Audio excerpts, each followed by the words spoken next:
All right, so today we're going to talk about the sacrifices that are needed to be a Christian entrepreneur and a Christian professional.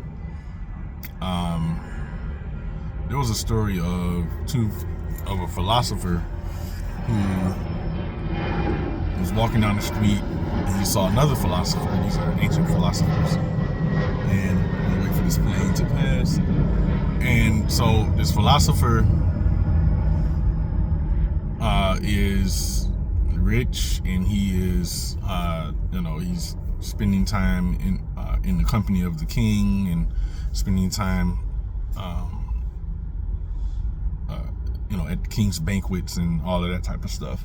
So he's walking down the street, and he sees another philosopher who is basically living on the street and is poor and all of that stuff. And so he says to him, hey, if you learn how to spend more time pleasing and pleasuring the king and being in his court and being in his ear or serving the king rather, you won't have to live like this. And so the guy that was poor responds, if you learn how to live like this, you won't have to serve and be at the pleasure of the king. So, and I hope I told that story correctly, but so long story short, if we learn how to cut and live on less, we have more self control.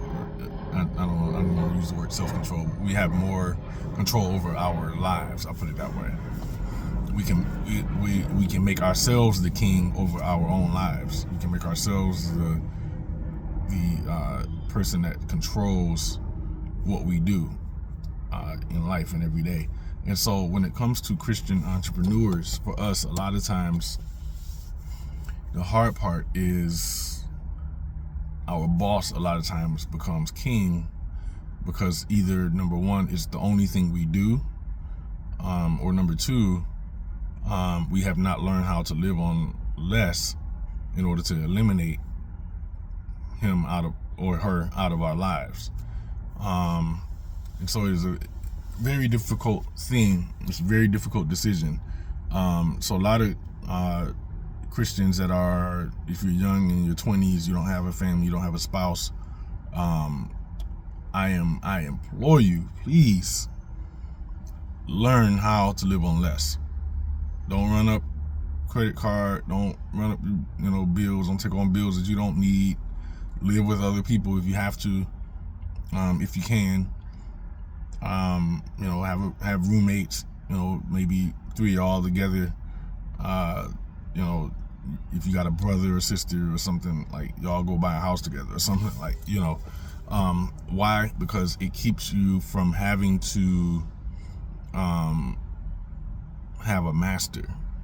Yeah, they might pay you well, they might pay you great, but you're a slave to them in a sense. So we as believers, it's so important for us to be able to move to a level to where we aren't beholden. I think that's the word I was looking for. Beholden to someone else's whims and their cares and what they want. So for us, the only way to do that is we must get over ego self. Ego self. A lot of times we,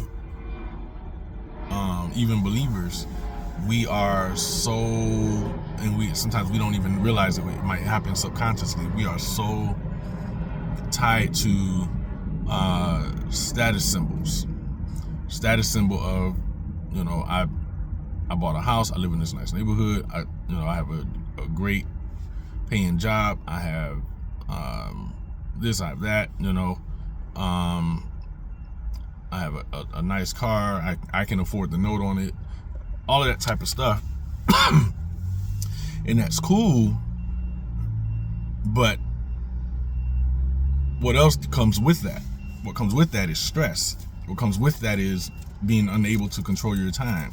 What comes with that is that if you are perhaps you're a Christian professional that's also called to ministry, or Christian entrepreneur that's also called to ministry, with that comes not being able to be available to do the ministerial work.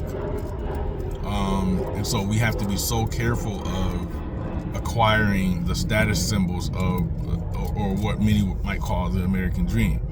I realized this very late. I thought what I was doing and some of the decisions I was making was just normal, when in reality, I didn't need a car note. When in reality, I didn't need that apartment.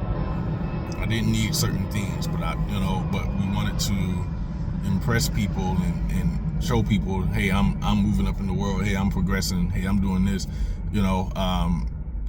Hey, I don't have to live with my parents anymore. All that type of stuff. When really, that money could have been invested and going into a business and going into some type of insurance vehicle, or whatever.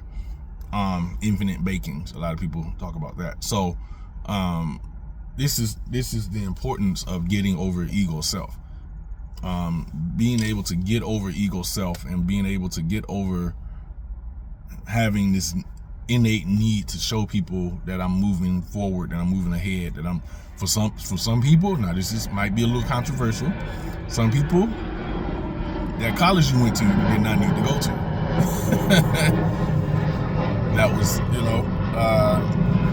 because of the field that you're going in does not pay to get that debt off your back really, really quick. Sometimes you might have just need to go to community college and get a free education and get that associate's and go from there. So it just depends. Everybody's situation is different, obviously. So I'm not saying don't go to college, but I'm saying we have to think about these things in the long term so that we can set ourselves up to have freedom when we're in our 30s, when we're in our 40s. I'm 45 now, and there are certain decisions that I would have made different knowing now that I could have done, in my 20s, that would have set me up to have the freedom that I want now. So just from that perspective, so we have to be careful of the status symbols. You want to be able to, when you're younger, you want to pick up the girl in a nice car and all of that type of stuff. But those status symbols, they don't set you up. You want to be able to stockpile money so you can start businesses. And when you start the business, you still have to learn how to live on less and not even get status symbols even after that, to show, hey, I own a business, or showing, hey, I'm big shot CEO. No, you might start the business and still live at home with your parents, or live in a place where you all are sharing space and share. So all of that stuff we have to be aware of and be careful of, and make sure that we aren't beholden to status symbols, so that way we aren't beholden to a master at work or anything of that nature. So yeah, so that's what we want to talk about. So hope that helps us as believers. So work on learning how to get over ego self, learn how to get to regulate that, learn how to delay gratification, learn how to delay the need for pleasure, the need to show off, the need to buy things, learn how to regulate the need to show everybody else that you're getting ahead and all of that, or to show everybody else that you're better than them. If we learn how to regulate that need, we can get rid of our masters. All right, bye.